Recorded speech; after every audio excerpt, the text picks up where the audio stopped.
Hello friends, welcome back again to your channel walk with me.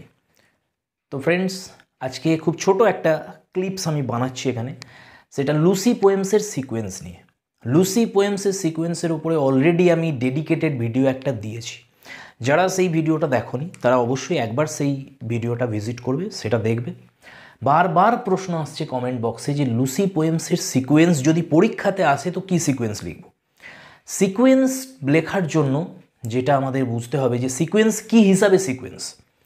যদি বলে date of কম্পোজিশনের sequence, সেটা আলাদা হবে। কম্পোজিশন কোন সময় লেখা হয়েছে, কোনোটা 1798, কোনোটা 1799। এবারে বইয়েতে তোমরা বিভিন্ন টাইম দেখবে, আর এটা আমি ডিটেলসে যাচ্ছি না, লেখাটা বিভিন্ন বইয়ে বিভিন্ন রকম পাবে।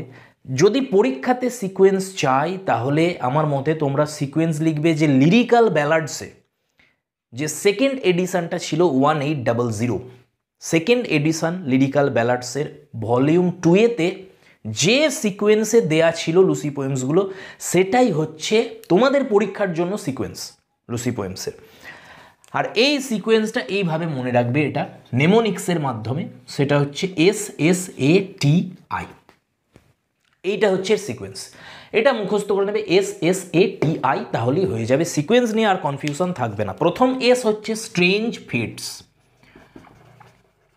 Strange fits of passion have I known.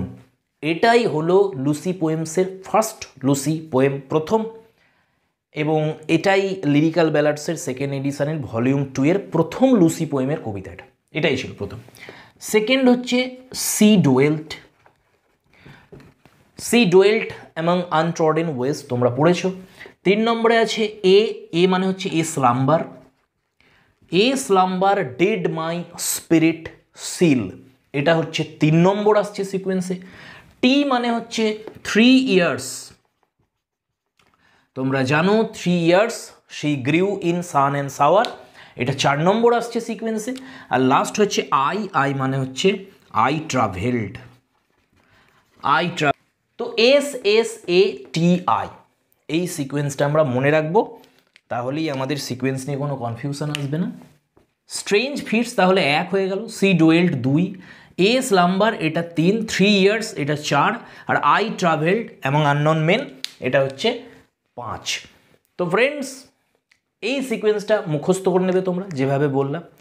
আর আশা করছি তোমাদের মধ্যে কনফিউশন নেই যে পরীক্ষাতে সিকোয়েন্স এলে কী লিখবো আমরা।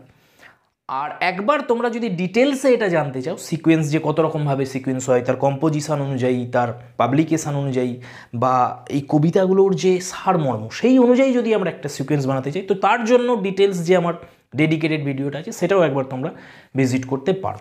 তবে মুখস্থ এটাই করবে এই সিকোয়েন্সটা, ওকে। তো ফ্রেন্ডস, আজকে এতটাই থাকছে, দেখা হচ্ছে পরের ভিডিও।